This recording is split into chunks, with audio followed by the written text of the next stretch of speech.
Good morning, everyone. I am Trace Daniel D. Mandigma, and before we start, I am here to introduce you, my co-students. Good morning, I am Jam Smile Tolones. Good morning, I am Denisa May G. Arquillo. Good morning, I am Aurora Nino D. Belen. Good morning, I'm John Ashley Madaraso. And I am Michael C. De Torres. Are you ready to listen? We are here to explain you what is the parabola and the graph of parabola. But before we proceed, did you know that the parabola is the kind of conic section? A parabola is a set of points in a plane which equidistance and fixed point, focus, and fixed line directrix. So, we proceed in the graph of parabola. But before we proceed, let's draw the graph of parabola.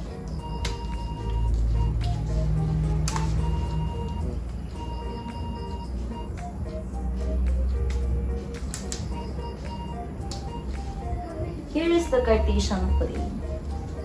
So,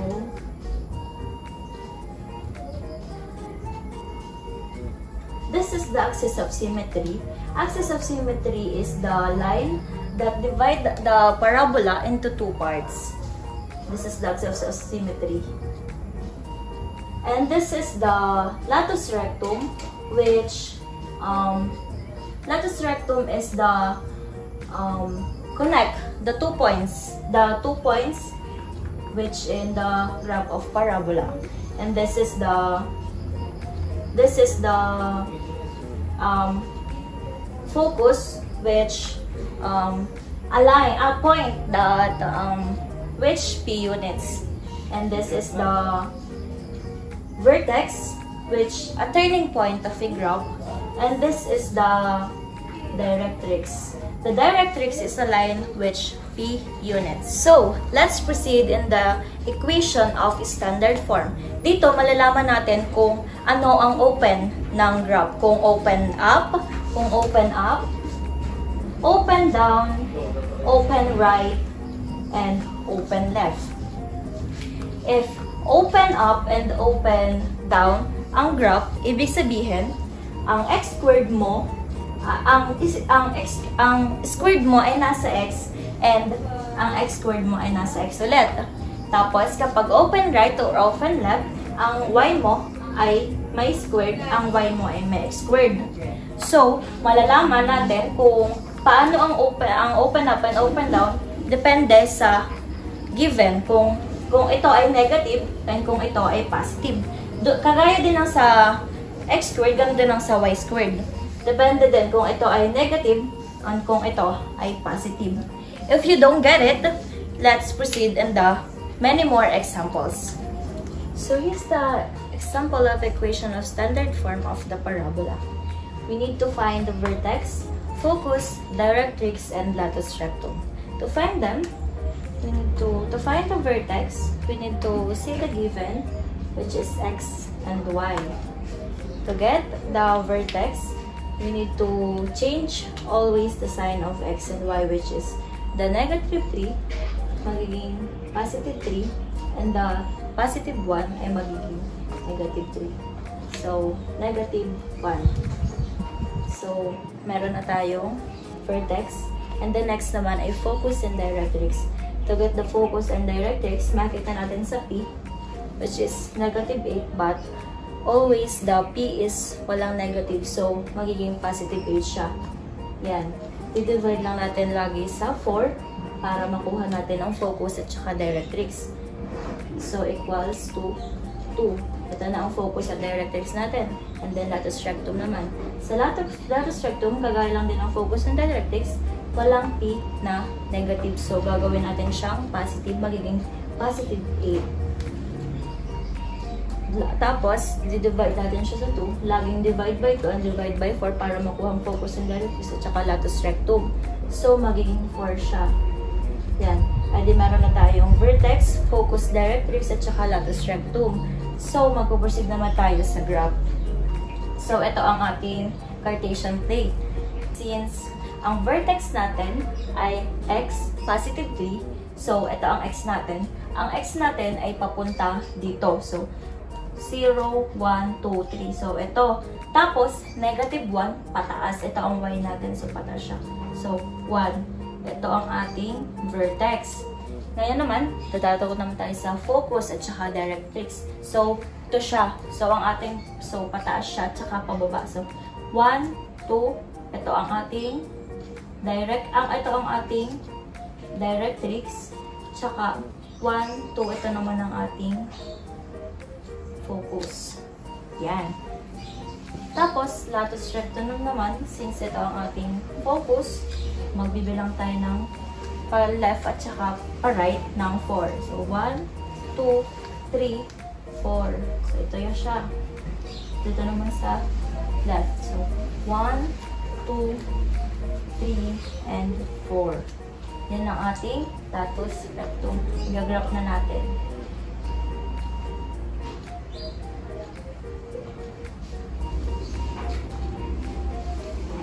Yan.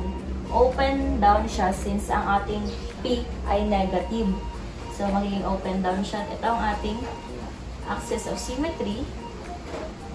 Ito ang ating directrix. Ito naman ang ating vertex. Ito ang ating latus rectum. So, here's the graph of this given. So, here's another example of standard form of equation of parabola. We need to find the vertex, directrix, focus, and the latus rectum. To find the vertex, we need to see the given of x and y. So, the x is negative 4 and the y is the positive 1.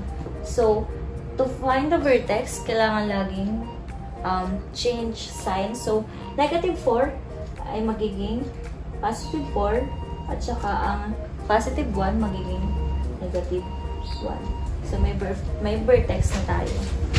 Sa directrix and focus naman, we need to see the given of P. So, negative 12. Sa directrix and focus, sa P, walang always positive. Walang negative na given na P. So, kailangan nating change sign, magiging positive 12. Positive 12. So, lagi siyang i-divide by 4 para makuha ang directrix at saka focus. Divide by 4. So, 3. So, meron na tayong directrix at focus. Sa latus rectum naman, kagaya lang din sa directrix at focus, ang negative 12, gagawin natin positive 12. Tapos, dito naman sa latus rectum, i-divide naman natin siya by 2, which is 6. Yan. So, meron na tayong vertex, directrix, focus, and latus rectum. So, we proceed naman sa pag-graph ng given na to. So, ito ang y, ito naman ang x. So, since ang vertex natin ay positive 4, ang ano natin, di pa ganito sa left. Ang gagawin natin, di bilang tayo ng 4. So, 1, 2, 3, 4. Ito ang tapos, pataas naman, since negative siya, ang y natin, ito ang negative, ito ang positive. So, pataas siya. So, 1. Ito ang ating vertex. Itong point na to. Tapos, sa directrix and focus naman, bibilang tayo ng pataas at saka sa pababa. Since 3 ang ating directrix, 3 din ang bilang natin. So, 1, 2, 3. Ito ang ating directrix. Tapos, bibilang ulit tayo. 1, 2, 3. Ito naman ang ating latus rectum. Tapos, since ang latus rectum natin, bibilang naman tayo sa pa-right at saka sa pa-left. So, ang bilang natin ay 1, 2, 3, 4, 5, 6. Tapos, 1, 2, 3, 4, 5, 6. Hanggang dito siya. Ganyan kalawak ang ating latus rectum. Di gagawa na tayo ng graph. Ang ating graph ay open, down, kasi negative ang ating P.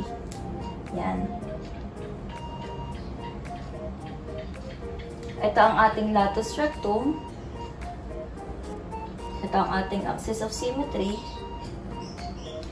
Ito ang ating directrix. At ito naman ang ating vertex. So, here's the graph of this given. Focus and directrix. Ang focus at directrix ay mahanap sa negative 24. Walang P na negative, kaya gagawin natin positive. So, positive 24 divided by 4. equals 6. So, ang sunod naman na hahanapin natin ay latus rectum.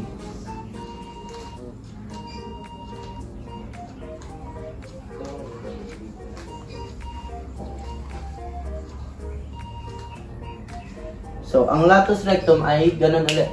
Ang negative 24 ay magiging positive. Ang latus rectum naman ay di-divide naman sa 2. So, ang magiging sagot ay 12. At nahanap na natin ang vertex, focus, and directrix, and latus rectum. And let's proceed to graph. So, ang una natin gagawin ay yung vertex. So, ang negative 4 ay papunta sa kaliwa. So, magbibilang tayo ng 4. 1, 2, 3, 4. At ang positive ay pataas. 1, 2, 3, 4, 5. So, ito ang ating vertex. At ang focus naman ay pababa. Bibilang tayo ng 6. So, 1, 2, 3, 4, 4, 5, 6. Ito ang ating focus. At ang directrix ay bibilang din ng 6 pataas. 1, 2, 3, 4, 5, 6. Ito ang ating directrix.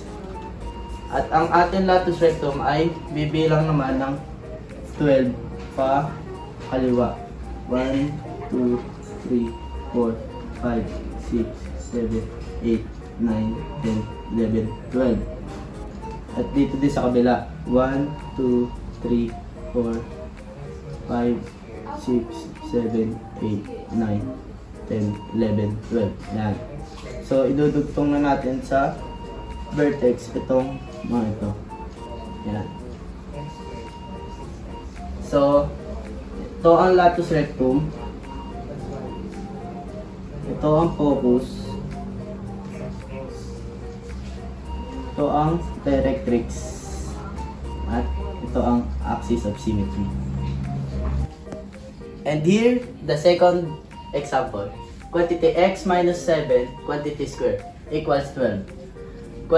Quantity y plus 6. So, ang muna natin ay hahanapin ulit natin ang vertex.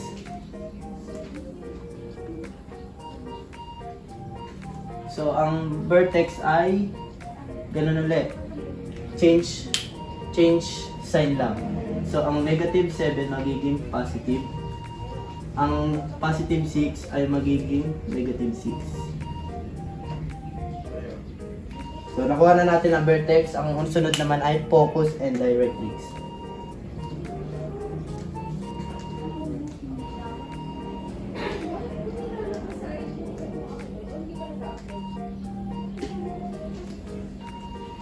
So, ang ating focus and directrix ay 12.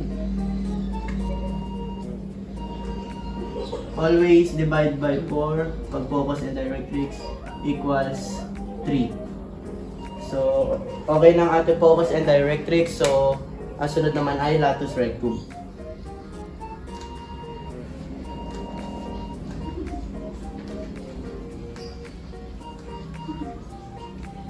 Ang latus rectum naman ay always divide by 2. So, 12 divide by 2 equals 6.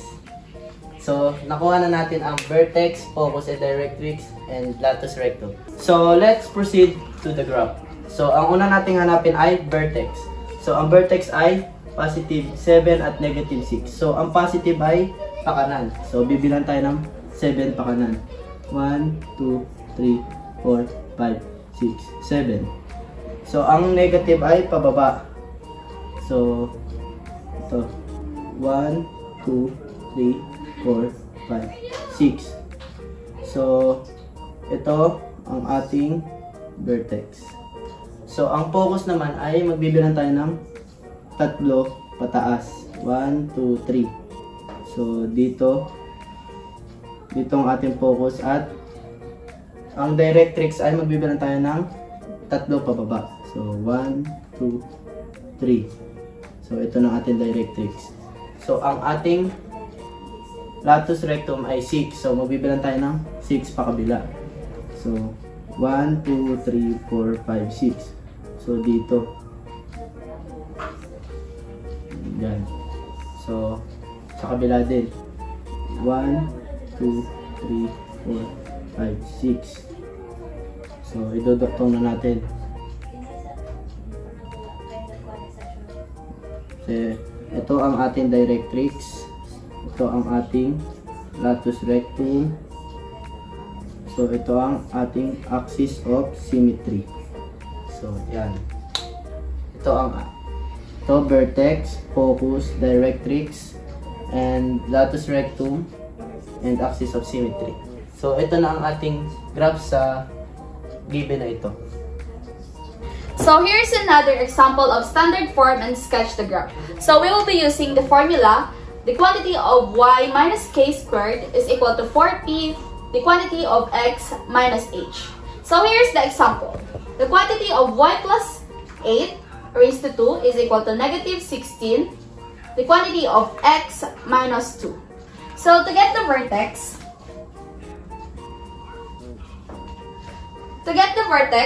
lagi natin uunahin ang x before ang y. So, iti-change lang natin lagi ng sign.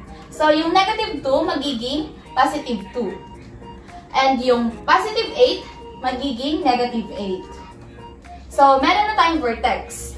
So, sunod na kukunin natin ay ang focus at ang directrix.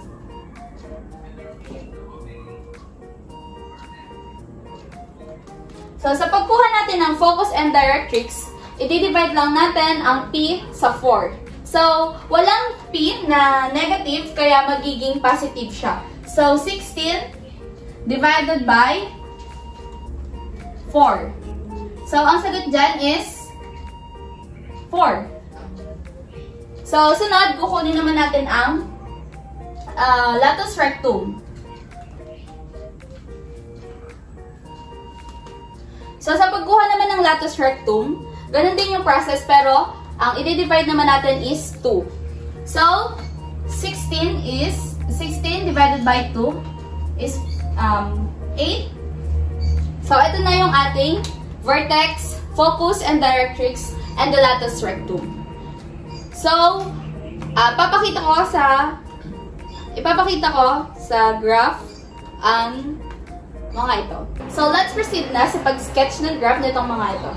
So, sa pag-drawing ng Cartesian plane, dapat lagi nating ipapantay yung mga guhit. So, let's start to the vertex. So, ang x natin is 2 and ang ating y is negative 8. So, ito ang ating y and here is ating x.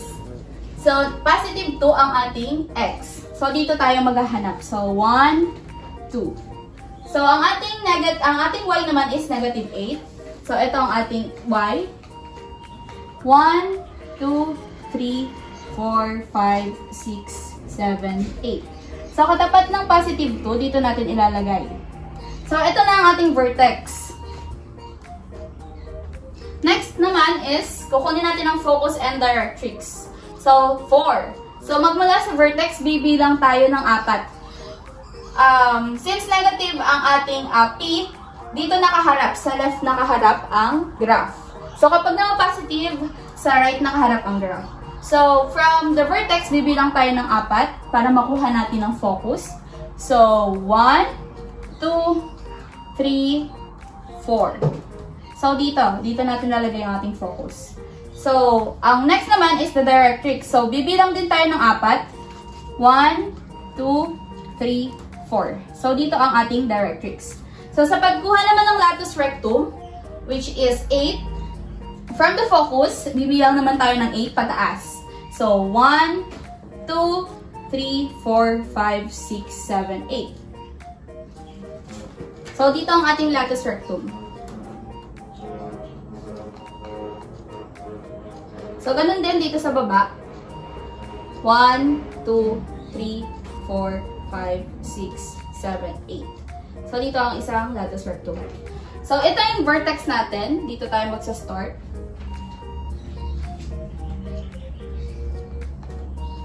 So, ito na yung graph. Then, here's the latus rectum.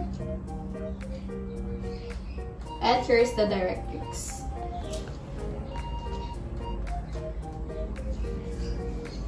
Itong latus rectum. Itong focus. And ito ang ating axis of symmetry.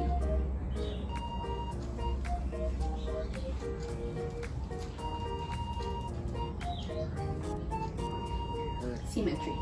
So, ito ang ating unang graph ng y plus 8 raised to the second power and negative 16 to the quantity of x minus 2. So, ito yung graph na itong una nating example. So, let's have another example of y. So, y minus 5 raised to 2 is equal to 8 to the quantity of x plus 7. So, ganun lang ulit sa pagkuha natin ng vertex. Babaliktarin lang natin yung, papalitan lang natin yung sign. So, magiging negative siya since positive. So, unahin natin lagi ang x. So, magiging negative 7. And then, ang y natin is negative, so magiging positive siya. So, positive 5 ang ating y. So, next is directrix and the focus. Katulad lang kanina, dinivide lang natin siya sa 4. So, 8 divided by 4, that is 2. So, yun ang ating directrix and focus. So, ang kasunod naman ay latus rectum. O sa pagkuha ng latus rectum, i-divide lang natin siya sa 2. So, 8 divided by 2 is 4. So, yun ang ating latus rectum. So, let's proceed na sa pag-sketch ng graph.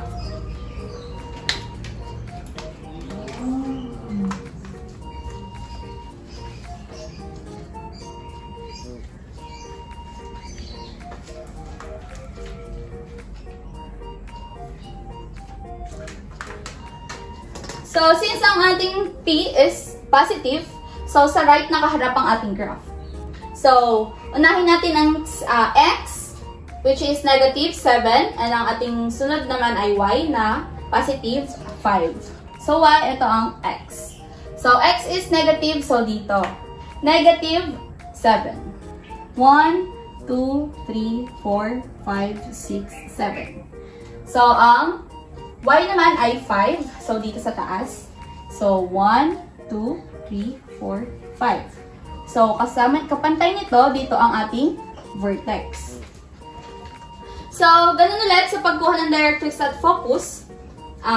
Bibilang tayo ng 4 ay ng 2, pauna at palikod. So, dito nakaharap ang ating graph. So, focus muna. 1, 2. So, dito. And the directrix, 1, 2. So, dito ang directrix natin. So, sa pagkuha ng latus rectum, bibilang naman tayo from the focus, bibilang tayo ng 4. So, 1, 2, 3, 4. 1, 2, 3, 4. So, dito ang ating latus rectum. So, dito din sa kabila, 1, 2, 3, 4. So, dito, pwede na nating i-drawing ang graph. Then, dito naman ang latus rectum. Ito ang directrix.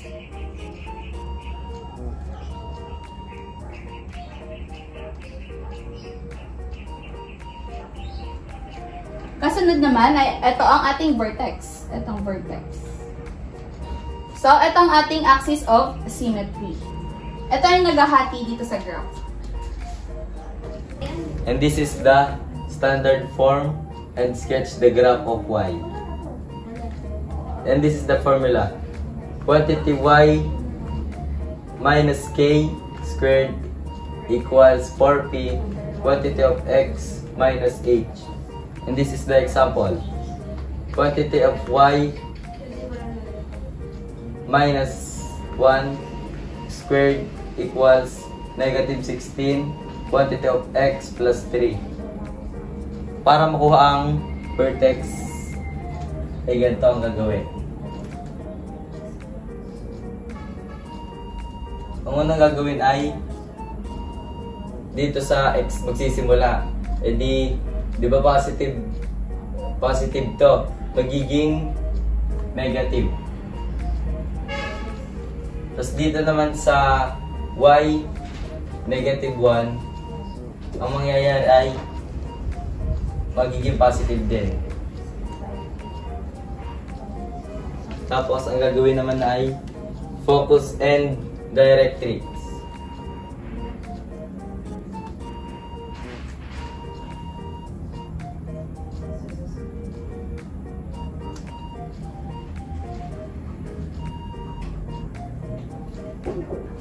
Para makuha ang focus and directrix, dito tayo sa negative 16.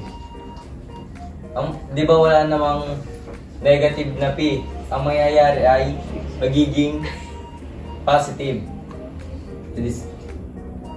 Pagka focus directrix ay divide by 4. Edi 16 divide 4 equals 4. Diyan. Tapos, naman tayo sa latus rectum. Para makuha ang latus rectum,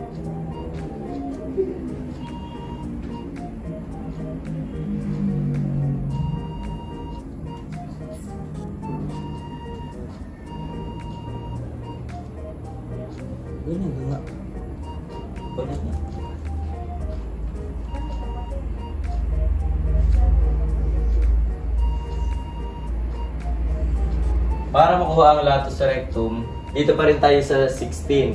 Magiging positive to kasi wala namang negative na P.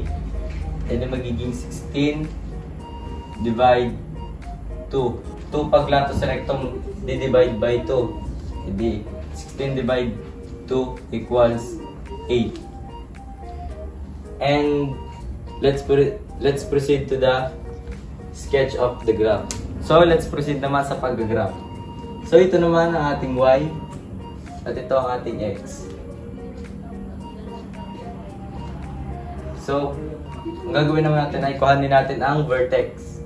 Para naman makuha ang vertex, itong negative 3, mag-move tayo ng 3. Di 0, 1, 2, 3. So, ayan. Tapos, dito naman sa 1 ay mag-move tayo ng 1. 0, 1. Dito. Pulutukan natin. Tapos, kuhanin naman natin ang focus at directrix. Since ang P natin ay negative, magiging left ang ating graph. Hindi yan. Mag-move tayo, ang focus directrix natin ay 4. Mag-move tayo na 4. 0, 1, 2, 3, 4. Yan. Tultok tayo dito. Tapos mag-move naman tayo palikod. Hindi. 0, 1, 2, 3, 4. Ito na yung ating directrix. Yan. Tutultok ulit tayo. Kukuhanin naman ngayon natin ang latus rectum. Para naman makuha ang latus rectum ay mag-move tayo ng 8 pababa, ay pataas at pababa. E di pumala dito. Pumala dito. Di 1, 2, 3, 4, 5, 6, 7, 8. Pababa naman. 1, 2, 3, 4, 5, 6, 7, 8. Kailangan natin ang latus rectum kasi doon natin malalaman yung buka ng ating graph. So, ayan. Ito. Tutuldok na yung tayo dito. Sa kapantay ng ito ang ating focus at ito ang ating vertex. Pag tutuldok tayo, dapat kapantay ito ng ating focus. Yan. So, dito naman sa baba.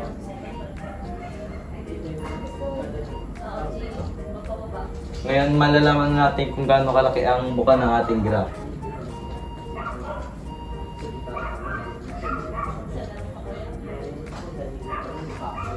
So, yan.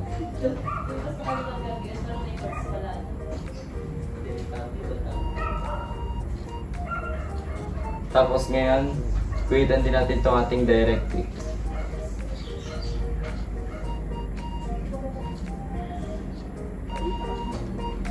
Yan. Ito ating directrix at ito ating focus. So ngayon,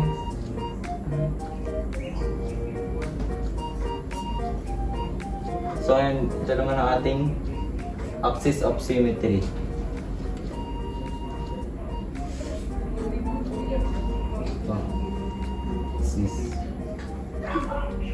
Ayan. Ito ang naghahati sa ating graph. So ito ang ating standard form and sketch the graph of y. So, good day everyone. So, for this example, we are going to determine the vertex, focus, directrix, and axis of symmetry of the parabola and sketch the graph. So, in this example, we have the equation x squared equals negative 4y. So, pag ganito ang nakita niyong equation, equivalent na siya. Ang vertex niya is equivalent na agad to 0, 0. So, that is called origin.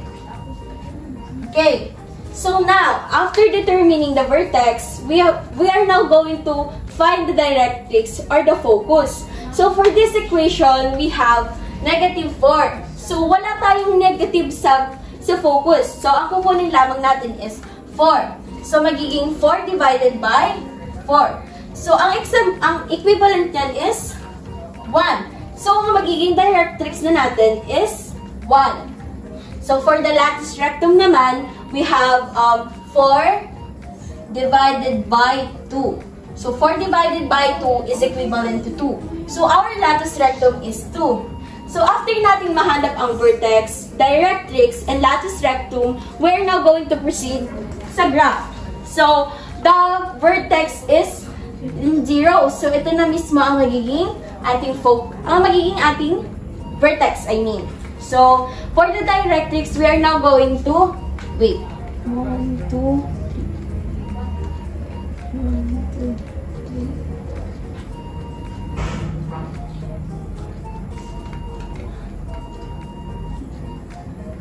3. So, yan. So, sa directrix, bibilang tayo ng 1. So, ito, from the vertex, 0, 1. So, ito yon 1. So, dito rin, 1. And for the latus rectum, we are going to count 0, 1, 2. And sa other side, 0, 1, 2. So, yan. We are now going to graph.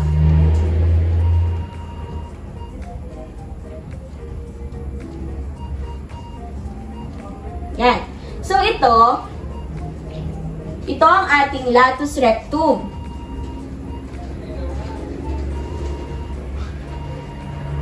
And this one, na nasa taas, ito ang ating directrix.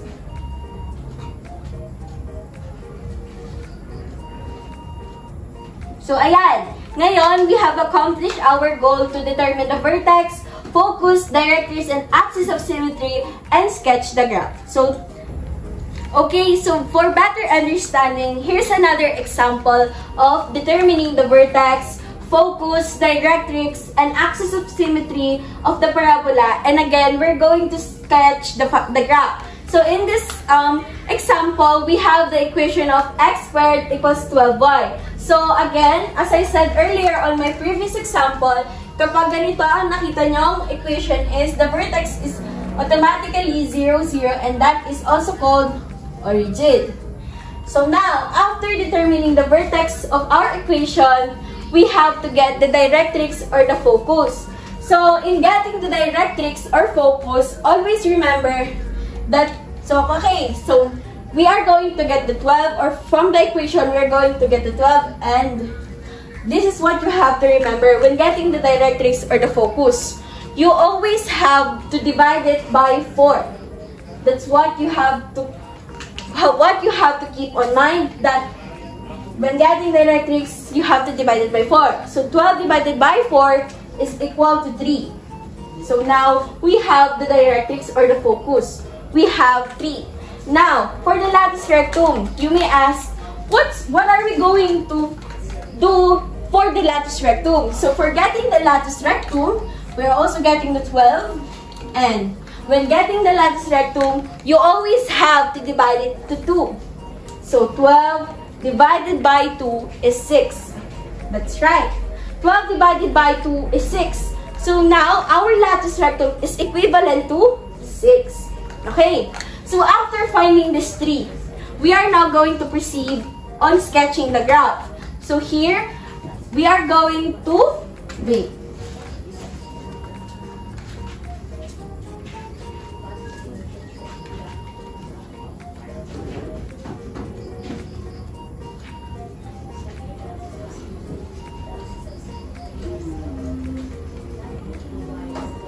Okay, so the vertex is 0, so here's the vertex. Now, directrix from 0 or from the vertex, to find the focus, we are going to count. So 0, 1, 2, 3. So here is our focus. Okay, so downward, 0, 1, 2, 3. That is our directrix. Okay, now, for the latus rectum, we are going to count sidewards. 0, 1, 2, 3, 4, 5, 6. And again on the other side, 0, 1, 2, 3, 4, 5, 6. Now, we are going to graph. So, we have to put a sign here in the, here. And here on the other side. Okay, now, we're going to draw the graph.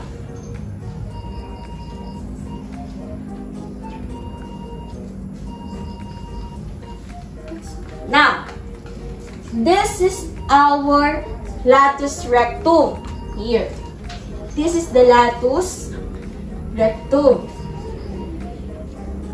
And here is our directrix.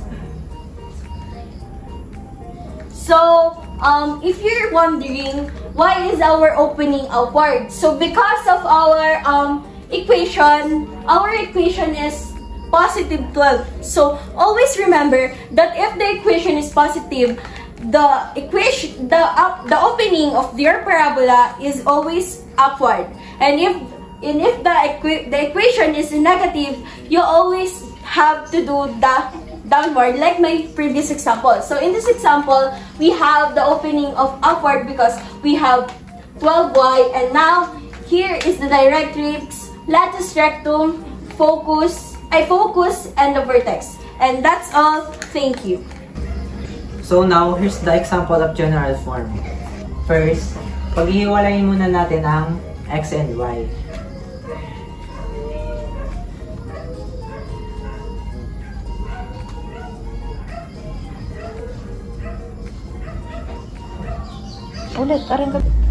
Next, i-divide natin yung 6 sa 2.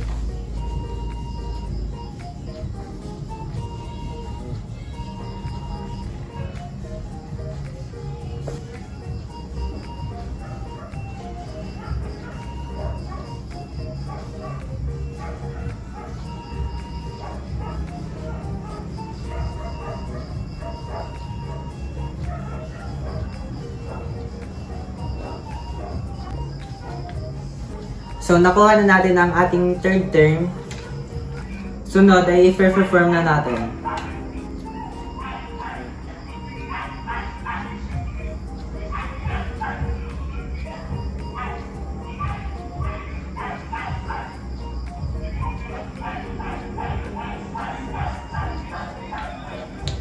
Kaya naging negative 3x to, gawa ng negative 6x plus 9.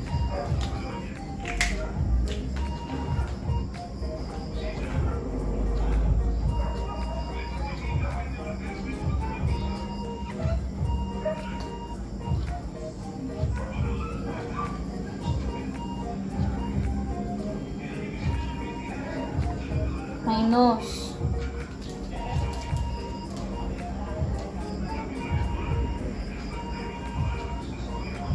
12 -3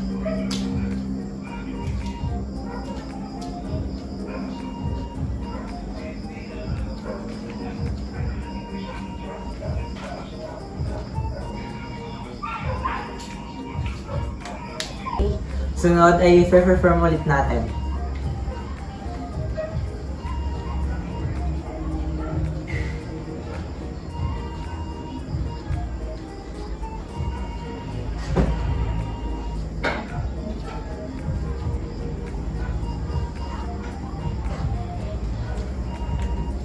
Dito, ay pwede natin ma-identify ito. So, unahin natin ang vertex.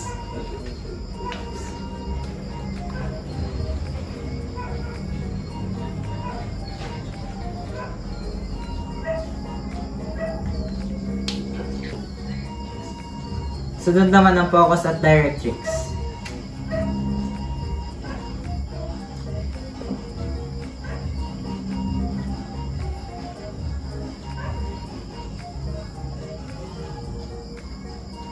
Sunod na ang latus rectum.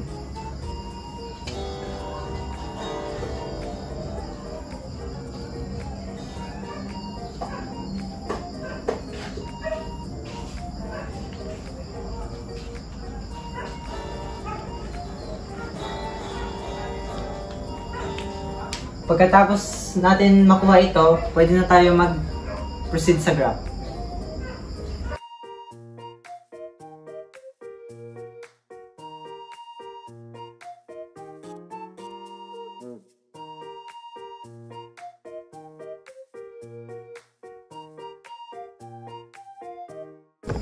Dahil tatlo ang ating vertex, magbibilang muna tayo ng tatlo. 1, 2, 3.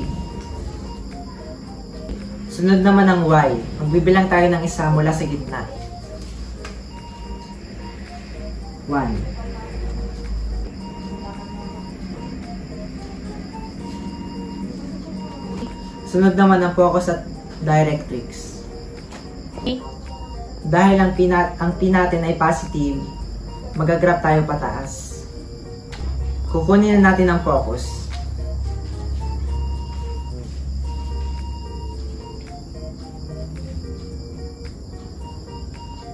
Pati na rin ang directrix.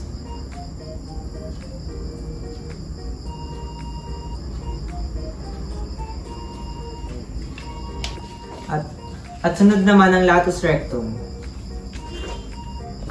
Ito ay para malaman kung gaano kalaki ang buka ng graph. 3.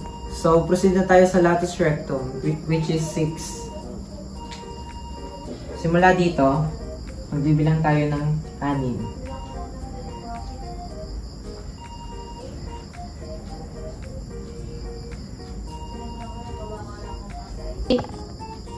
1, 2, 3, 4, 5, 6.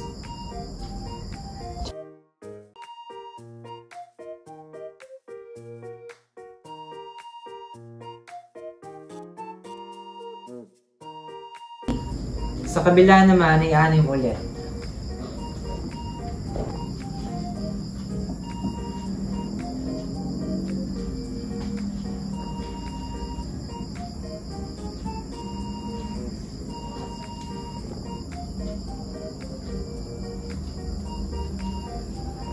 At dito, pwede natin gawin ang graph.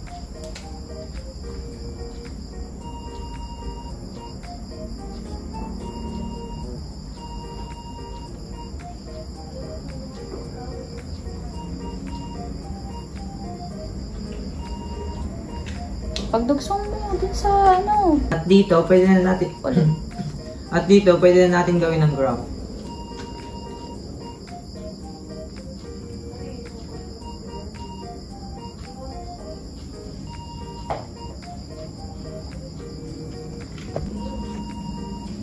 Sunod naman ay latus rectum. Directrix muna. Sunod muna ay directrix. Sunod naman ay directrix.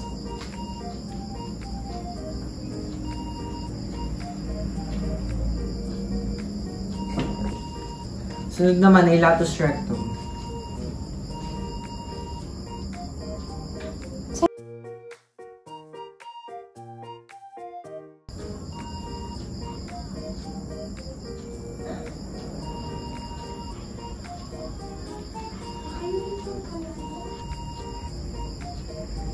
Katapat ng dot ng focus. Yan. Dadaanan mo yung dot ng directrix at vertex. Yan. Sige, lampas.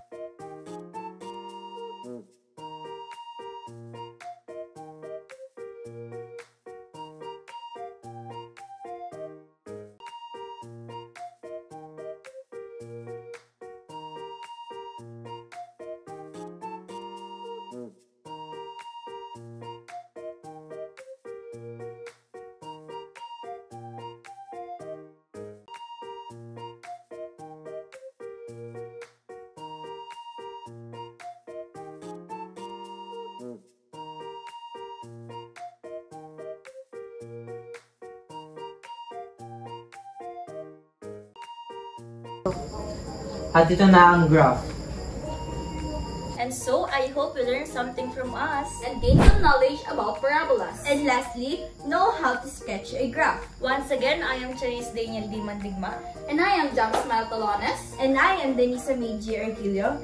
We are the Group 2.